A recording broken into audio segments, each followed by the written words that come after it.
رسول اللہ اسوۃ حسنہ۔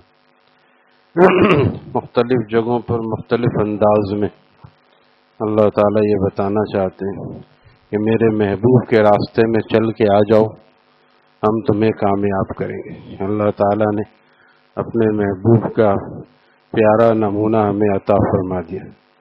ہم اس مختصر اور آسان راستے کو چھوڑ کے بہت سے لوگ بڑے بڑے مجاہدات وظائف کرتے ہیں، جبکہ سب سے آسان راستہ یہ ہے کہ نبی علیہ السلام کی اداؤں کو اختیار کیا جائے۔ مسواک کی سنت بہت سے نمازی بھی اختیار نہیں کرتے، بار بار سن کے داڑھی تو رکھ لی، لیکن مسجد میں داخل ہوتے ہوئے سیدھا پیر رکھنا، دعا پڑھنا، یہ کون سا مشکل کام ہے؟ اس کتاب میں ساری دعائیں موجود ہیں، اگر یہ دستیاب نہ ہو ہم سے لے لیں، مفت میں یہاں تقسیم ہوتی، ساری دعائیں موجود ہیں۔ بسم اللہ والصلاۃ والسلام علی رسول اللہ، مسجد سے پڑھتے وہاں سے داخل ہو کے پڑھے، وہ دروازہ ہے، وہ مسجد نہیں ہے۔ بہت سے لوگ وہاں پہ پڑھتے ہیں، جو دروازہ وہ گیٹ ہے، مسجد وہ ہے جہاں اعتکاف ہوتا ہے، جہاں سے باہر نکلنے سے، یہ بار بار بتاتا ہوں، اگر آپ کو کسی مسجد کا سمجھ میں نہ آئے تو وہاں کے امام سے یا متولی کمیٹی کے حضرات سے پوچھ لیا جائے کہ مسجد کا علاقہ احاطہ کہاں تک ہے۔ وہ جو باہر بچے کھیلتے ہیں وہ مسجد نہیں ہے، وہ مسجد کا احترام ہے، اس میں کھیل کود اور ایسی چیزیں نہیں ہو سکتی۔ تو باہر جو ہے وہ گیٹ الگ ہے، اس میں بھی سیدھا پیر رکھیں تو اچھا ہے، لیکن مسجد جو دروازے شیشے کے دروازے یا ادھر سے، اس میں داخل ہوتے ہوئے اہتمام کے ساتھ یہ دعا اگر ہم پڑھ لیں تو کیا ہے، ہر داخلے پہ 50 نیکیاں ملیں گی۔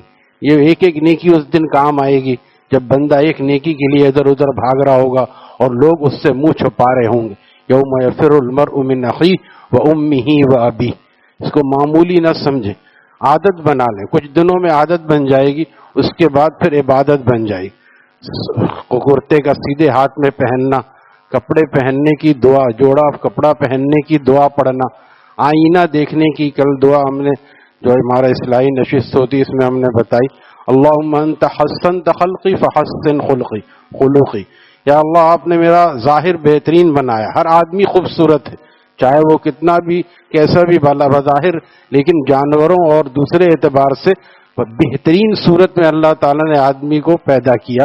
لقد خلقنا الانسان فی احسن تقویم۔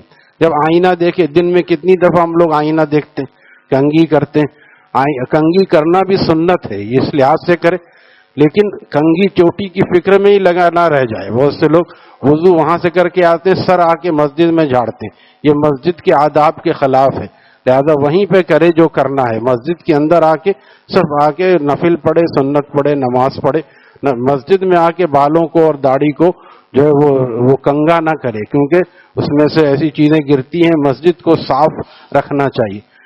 تو جب آئینہ دیکھے، اللہم انت حسنت خلقی فحسن خلقی، یا اللہ آپ نے میری صورت کو بہترین بنایا، آپ میرے اخلاق، میرے باطن کو بھی بہترین بنا دی۔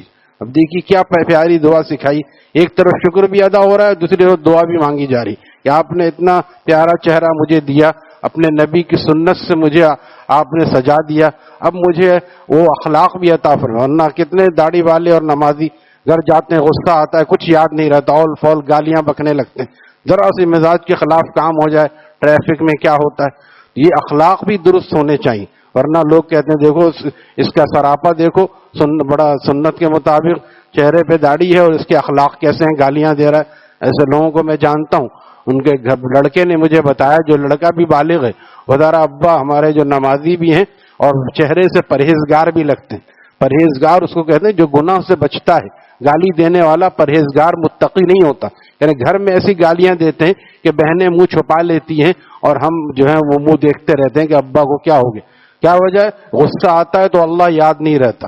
یہاں پر اللہ کو یاد ہے، یہ کیسے ہوگا؟ یہ سنت کے راستے پہ چل کے اخلاق کی اصلاح کہاں ہوتی ہے؟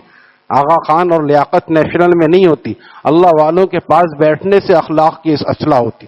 جب آدمی کے مزاج کے خلاف کام ہوتا ہے جبھی تو غصہ آتا ہے۔ اچھے مزاج میں کس کو غصہ آتا ہے؟ اسی وقت تو برداشت کرنا ہے، منہ تک آ جائے۔ والکاظمین الغیظ، میرے خاص بندے وہ ہیں جو غصے کو پی جاتے ہیں، دبا لیتے ہیں، یہاں تک آ جائے لیکن جاری نہیں کیا، خاموش ہو، بالکل منہ کو بند کر لیا۔ یہ ہے اللہ کی محبت میں، کچھ دن کرتے رہیں گے، آہستہ آہستہ عادت پڑ جائے گی۔ دنیا کے لیے آدمی کرتا ہے، آخرت کے لیے غصہ نہیں کرتے، آخرت کے لیے فوراً جو ہے دلجوئی کا خیال آ جاتا ہے۔ وہاں پہ حالانکہ آخرت کے لیے غصہ کرنے کی اعتدال کے ساتھ، وہاں بھی اعتدال سے تجاوز نہ کرے کہ مار پٹائی شروع کر دے، وہ اتنا کافی ہے کہ میری وجہ سے میرا اللہ کا دین نافذ ہو جائے، وہاں بھی غصہ اعتدال میں ہوگا۔ حضرت عمر کو بھی غصہ آتا تھا، لیکن حضرت مولانا عمر پالن پوری صاحب رحمۃ اللہ تعالی نے فرمایا تھا اگر حضرت عمر کا غصہ تھا تو حضرت عمر کا تقویٰ بھی تو ایسا تھا، ویسا تقویٰ بھی تو دکھاؤ، ویسا تقویٰ نہیں ہوتا، ویسا غصہ بس فوراً صحابی کا نام لے لیتے کہ ان کا غصہ بھی ایسا تھا، ان کا غصہ نفس کے لیے ہوتا تھا۔ حضرت علی کو غصہ آیا رضی اللہ عنہ کب کہ جب وہ کافر کے اوپر چڑھ کے بیٹھ گیا، اب اس کو قتل کرنے والے ہیں میدان جہاد میں، اس نے غصے میں کچھ نہ کر سکا تو منہ پہ تھوک دیا۔ اب دیکھیے حضرت علی رضی اللہ عنہ اٹھ کے ہٹ گئے وہاں سے، نہیں قتل کیا اس کو، پھر دوبارہ اس کو کیا، کہا اب میں اگر قتل کرتا تو میں اپنے نفس کے لیے قتل کرتا کہ اس نے میرے منہ پہ تھوکا تھا، پھر ہٹ گئے، پھر دوبارہ لڑے اور دوبارہ اس کو اللہ کے لیے قتل کیا۔ یہ حضرات اتنا اپنے پہ کٹو، اس وقت میں بتائیے جس کے پاس تلوار بھی ہو تو تھوکنے کے بعد کتنی دیر لگے گی ایک تلوار مار کے اس کا گردن مارنے میں۔ یہ اخلاص تھا صحابہ میں، یہ اخلاص تھا جس نے صحابہ کو صحابہ بنایا تھا، نبی علیہ السلام نے ان کی تربیت کی تھی۔ ہم ہر چیز کو جو ہے اپنے جذبات اور اپنے خواہشات کو دین بنا کے پیش کرنے کی کوشش کرتے، یہی اللہ والوں کے پاس سیکھا جاتا ہے۔ مجھے غصہ آ جاتا ہے، کچھ یاد نہیں رہتا، تو جب غصے میں ظفر آدمی اس کو نہ جانیے گا وہ ہو کتنا ہی صاحب فہم و ذکا۔ بہادر شاہ ظفر اپنے وقت کا شاہ ہے، وہ شعر کہہ رہا ہے، اور اس شعر کو مفتی محمد شفیع صاحب نے معارف القرآن کی زینت بنایا۔ ظفر آدمی اس کو نہ جانیے گا وہ کتنا ہی صاحب فہم و ذکا، جسے عیش میں یاد خدا نہ رہی، جسے تیش میں خوف خدا نہ رہا۔ جسے عیش میں آدمی بھول جاتا ہے اور تیش میں بھی بھول جاتا ہے، دونوں چیزوں۔ ہاں بس مجھے کچھ یاد نہیں رہتا، بیوی کو طلاق بھی غصے میں دے دی تو غصے میں دی جاتی، یہی تو کنٹرول کرنا تھا، کچھ اور کہہ لیتے، اگر اس موقع پہ گالی بھی دے لیتے نکاح تو نہیں ٹوٹتا کم از کم، لیکن وہی لفظ بولیں گے بس، طلاق کا لفظ بولنے کے بعد پھر مولویوں کے پیچھے پھریں گے کسی طرح اس کو جوڑ دو ایلفی سے، اب کہاں جوڑتا ہے؟ تو اسی غصے کی وجہ سے کتنے گھر تباہ ہوتے ہیں۔ لہذا سنت کے اہتمام میں یہ چیز بھی شامل، اپنے اخلاق کو بھی درست کرنا۔ آقا کے اخلاق کیا تھے؟ گھر میں ہمیشہ مسکراتے ہوئے داخل ہوتے۔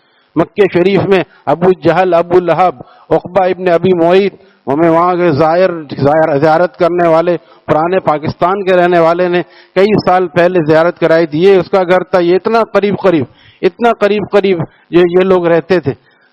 مدینہ شریف میں ہی منافقین تنگ کرتے تھے، لیکن ہر جگہ آپ اس حالت میں بھی آپ گھر میں داخل ہوتے تو مسکراتے ہوئے داخل ہو۔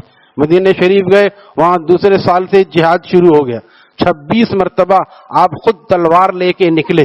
یہ سنت بھی مسلمانوں کو زندہ کرنی چاہیے۔ بس مسلمان سمجھتے کہ بس قرآن خوانی کر لی، فاتحہ کر لیا، یہی کافی ہے۔ نبی علیہ السلام خود نکلے اللہ کے دین کو نافذ کرنے کے لیے اور پھیلانے کے لیے۔ اس کے باوجود بتا رہا ہوں اتنی ذمہ داری ہو، جب بھی گھر میں داخل ہوتے اما عائشہ صدیقہ رضی اللہ تعالی عنہا فرماتی مسکراتے ہوئے داخل ہوتے، السلام علیکم ورحمۃ اللہ وبرکاتہ، گھر میں داخل ہو کے کرتے۔ ہم نے ابھی تک عادت بنائی، نمازی بن گئے، داڑھی رکھ لی، لیکن اس میں شرماتے ہم سلام کیسے کریں، بیوی کو سلام کیسے، تو بیوی کو سلامتی کی دعا نہیں دے سکتے۔ لوگ کہتے ہیں جیتے رہو، سلامت رہو، سدا سہاگن رہو۔ حکیم الامت فرماتے ہیں کئی جملے کہنا آسان ہے، وعلیکم السلام نہیں کہیں گے۔ اب اس نے کہا السلام علیکم نانی اماں، اور نانی اماں جیتی رہو بیٹی، سدا سہاگن رہو، خوشحال رہو، ایسی رہو، وعلیکم السلام نہیں۔ حالانکہ وعلیکم السلام کہنا یہ سنت اور یہاں پہ واجب ہے، اس لیے سنتوں کو سیکھنا ہوگا، اور جس موقع کی سنت ہے بس وہی ہے، کوئی کام الگ سے نہیں کرنا ہے، اس میں صرف ایک دعا یاد کرنی ہے تھوڑی سی اور اس پہ ثواب ملے گا۔ دعا یاد کریں گے اور پڑھیں گے، وہی کام جو جیسے کھانا کھانے سے پہلے دعا، کھانے کے بعد کی دعا، پورا کھانا جو آدمی اپنی خواہش اور پیٹ بھرنے کے لیے کھاتا ہے یہ سب کا سب دین بن جائے گا، ثواب بن جائے۔ بیت الخلا جانا، الٹا پیر رکھا، پہلے دعا پڑھی اللہم انی اعوذ بک من الخبث والخبائث، سب اس کتاب میں موجود ہے، جن کے پاس نہ ہو وہ ابھی خانقاہ سے حاصل کریں۔ اللہم انی اعوذ بک من الخبث والخبائث، الٹا پیر رکھا، آقا کا طریقہ زندہ ہو گیا۔ بیت اللہ میں جانے میں ہر آدمی پوچھتا ہے، بیت الخلا جانے میں بھی نبی علیہ السلام کی سنت موجود۔ لوگوں نے تونٹ کیا، طنز کیا تمہارے نبی تم کو سب باتیں بتاتے ہیں؟ کہا ہاں، ہمارے نبی نے ہمارے نبی علیہ السلام نے ہمیں استنجے کا طریقہ بھی بتایا کہ بائیں ہاتھ سے استنجا کرنا، دائیں ہاتھ سے نہ کرنا، 3 پتھر لینا، 2 اور 1 نہ لینا، اس طرح آج ٹیشو ہے اس کے بدلے میں۔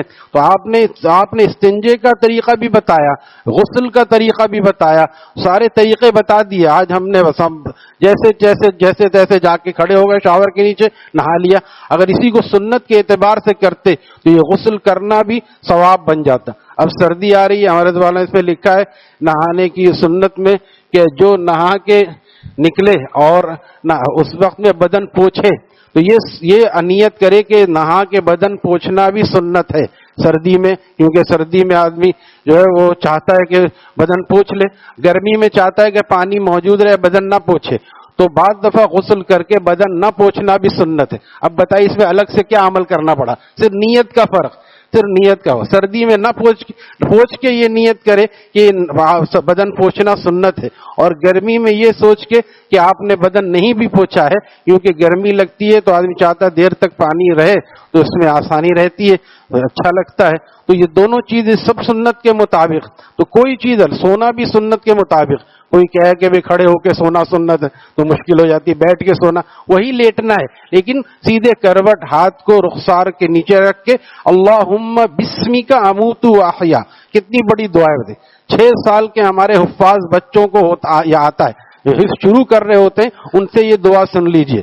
میں اس دن بیٹھا تھا، ہمارے امتحان ہو تو بیٹا سو کے اٹھنے کی دعا کیا ہے، سونے کی دعا کیا ہے، بیت الخلا کی، سب فر سنا رہے ہیں الحمدللہ، چھوٹے چھوٹے 6-7 سال کے بچے۔ ہم 50 سال کے ہو گئے، ہمیں ابھی تک یہ دعا یاد نہیں۔ وجہ کیا ہے؟ نہیں سیکھا انہوں نے دین، رہ کر شیخ کے گھر میں، پلے کالج کے چکر میں، مرے صاحب کے دفتر میں۔ ہر کام کے لیے ہم نے وقت نکالا، دین سیکھنے کے لیے وقت نہیں نکالا۔ اور کہاں سکھایا جاتا ہے بتائیے؟ اس کے لیے مدرسے کیسے جائیں گے؟ صبح سے شام تک تو کمانا ہوتا ہے۔ تو نیک صحبتوں میں بیٹھیں، نیک صحبتوں میں جب بیٹھتے رہیں گے یہ باتیں سامنے آئیں، عمل کرنا شروع کر دیں۔ صحابہ نے بخاری پڑھی تھی، صحابہ کے تو بعد بخاری شریف لکھی گئی نا۔ صحابہ جو سنتے تھے آقا سے اس پہ عمل شروع کر دیتے تھے، وہ عمل آج تک باقی ہے۔ اگر وہ عمل نہ کرتے تو یاد کیسے رہتا؟ تابعین نے اس کو دیکھا، امام ابو حنیفہ رحمہ اللہ تابعی ہیں، امام بخاری اس کے بھی بعد ہیں، لیکن ساری چیزیں مدون کیوں ہیں؟ کہ صحابہ نے عمل کر کے دکھا دیا، جو نبی علیہ السلام کو دیکھتے تھے یا آپ نے جو فرمایا اس پر فوراً عمل کرتے تھے، اس پر فوراً عمل کرتے تھے، اور اس عمل کے لے کے وہ دنیا سے چلے گئے، آگے سکھا کے بھی چلے گئے۔ صحابی سے آ کے انہوں نے پوچھا، حضرت ثوبان رضی اللہ عنہ، اب دیکھیے فجر ہم نے پڑھ لی، بس یہی پڑھ لی بہت ہے، ہم کیا اشراق پڑھیں گے؟ کیوں؟ اگر کسی کو نوکری کے ساتھ آتے ہوئے 2 گھنٹے پارٹ ٹائم میں کچھ پیسہ مل رہا ہے، وہ کام نہیں کرے گا؟ ہاں پیسہ مل جائے تو بس بہت کام کرنے کی۔ اگر آدمی فجر کے بعد اشراق پڑھ لے تو کیا ہے؟ اللہ کا تعلق بڑھتا ہے، اور دن بھر کے لیے اللہ تعالیٰ اس کی کفالت قبول کرتا ہے۔ حضرت ثوبان رضی اللہ عنہ کے پاس وہ صاحب آئے، اب وہ تابعی ہیں یا ان کے شاگرد ہیں، پوچھنے لگے کہ جنت سے قریب کرنے والا اللہ کی قربت کا راستہ کیا ہے، مجھے بتائیے۔ حضرت ثوبان رضی اللہ عنہ خاموش رہے، پھر پوچھا، تیسری دفعہ میں آپ نے فرمایا، میں نے بھی یہی سوال نبی علیہ السلام سے کیا تھا، وہی میں تمہیں بتانا چاہتا تھا، اہتمام کے لیے 3 مرتبہ پوچھنے کے لیے کہا، لہذا میں نے جب پوچھا تھا آپ نے فرمایا تھا علیک بکثرۃ السجود، سجدوں کو لازم کر لو، یعنی نوافل کا اہتمام کرو، فرض کے ساتھ نوافل کا بھی اہتمام کرو۔ آج 2 سنت پڑھی، ظہر کی مغرب کی، جلدی سے بھاگنے کی ہوتی، گھر بھاگنے کی، بازار، سارے کام اسی وقت یاد آتے ہیں۔ اسی وقت نفس کو کنٹرول کرنا ہے کہ مجھے اچھی طرح نفل پڑھنی ہے، پھر اللہ سے توبہ کرنا ہے، روزانہ اپنے پچھلے گناہ پہ توبہ کر لی، سارے گناہ معاف۔ تو آئندہ کے لیے ارادہ کر کے اللہ سے مانگ لیا۔ اللہ سے دوستی کا بہت آسان طریقہ ہے توبہ، استغفار۔ ان اللہ یحب التوابین، اللہ تعالیٰ توبہ کرنے والوں کو نہ صرف یہ کہ ایسے جیسے کہتے ہیں نا بڑے لوگ، جاؤ معاف کر دیا، اچھا نہیں، اللہ تعالیٰ توبہ کرنے والوں کو اپنا محبوب بنا لیتے۔ دیکھو میرا بندہ مجھ سے معافی مانگ رہا ہے، فرشتوں تم گواہ رہو، یہ روایت مولانا منظور نعمانی صاحب نے لکھی ہے، معارف الحدیث پڑھیں، کچھ تو ہم دینی کتابیں پڑھیں، اس میں لکھا ہے جب بندہ پڑھتا اللہم انی ظلمت نفسی ظلما کثیرا ولا یغفر الذنوب الا انت، یا اللہ آپ کی سوا کون ہے جو ہمارے گناہوں کو معاف کر دے؟ اللہ تعالیٰ فرشتوں سے فرماتے ہیں دیکھو میرا بندہ جانتا ہے میرے سوا کوئی معاف نہیں کر سکتا، تم گواہ رہو کہ میں نے اس کو معاف کر دیا۔ صحیح پڑھے، توجہ کے ساتھ پڑھے۔ ہم لوگ نماز کیسے پڑھے؟ اور جو دعا یاد ہے وہ پڑھے، ربی جعلنی میں ایک ہی دعا یاد ہے، حالانکہ جب امام پڑھ رہا ہو، میں نے پہلے ہی بیان کیا ہے، جب امام جب تک آخری قاعدے میں رہے کچھ نہ کچھ دعا پڑھتے رہنا چاہیے، خاموش رہنا صحیح نہیں ہے، لیکن ہمیں دعائیں یاد نہیں یاد ہے وہی دعا بار بار پڑھیں، خاموش پھر بھی نہ رہیں اور دعائیں یاد کریں۔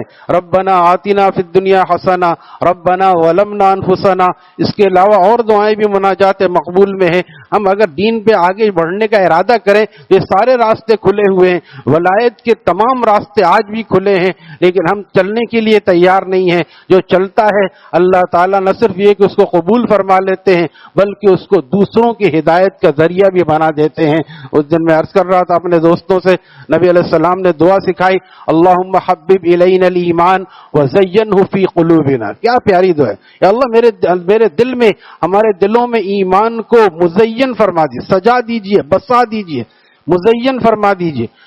وحبب الینا، اللہم حبب الینا الایمان وزینہ فی قلوبنا وَكَرِّهْ إِلَيْنَا الْكُفْرَ وَالْفُسُوقَ وَالْعِصْيَانَ، اور فسوق اور عصیان اور گناہوں سے ہمیں نفرت شدیدہ عطا فرما دی۔ جیسے غلاظت کے قریب آدمی نہیں جاتا، ہاتھ لگانا دور کی بات، بدبو سے ہی دور بھاگتا ہے، ایسے گناہ سے دور بھاگنے والے۔ وَكَرِّهْ إِلَيْنَا الْكُفْرَ وَالْفُسُوقَ وَالْعِصْيَانَ، اور وَجَعَلْنَا مِنَ الرَّاشِدِينَ، اور ہمیں بتا دیجئے ہدایت یافتہ لوگوں میں سے۔ بندے نے عرض کیا کہ راشدین مانگتے جب آدمی سنت و شریعت کے راستے میں چلتے چلتے راشد کامل بن جائے گا تو اللہ تعالیٰ بعض دفعہ اس کو مرشد بھی بنا دیتے۔ راشد بننے کے بعد وہ مرشد بن جاتا ہے، یعنی دوسروں کو راستہ دکھانے والا بن جاتا ہے۔ صحابہ کا کیا حال تھا، خود نہ تھے جو راہ پر اوروں کے ہادی بن گئے، کیا نظر تھی جس نے مردوں کو مسیحا کر دیا، کیا نظر تھی جس نے مردوں کو جو آپس میں لڑتے تھے سالوں برسوں، باپ وصیت کر کے مرتا تھا فلاں قبیلے والوں سے ہماری جنگ ہے، ان سے صلح مت کرنا، اتنا مارنا، ایسا کرنا، بعد میں ایسے بھائی ہو گئے، ایک دوسرے کے لیے جان نچھاور کرتے تھے، ایثار کرتے تھے، تو وہ انہوں نے کر کے دکھایا ہے۔ آج ہم بھی کر سکتے ہیں، آسمان بھی وہی ہے، زمین بھی وہی ہے، آسمان و زمین والا بھی وہی ہے، صرف انسان بدلا ہے۔ اگر انسان آج تبدیل ہو جائے تو اللہ تعالیٰ حالات کو تبدیل کرنے پر قادر ہیں۔ اللہ تعالیٰ ہم سب کو دین کی طرف آنے کی اور اپنے اندر تبدیلی لانے کی توفیق عطا فرمائے۔ الحمدللہ رب العالمین۔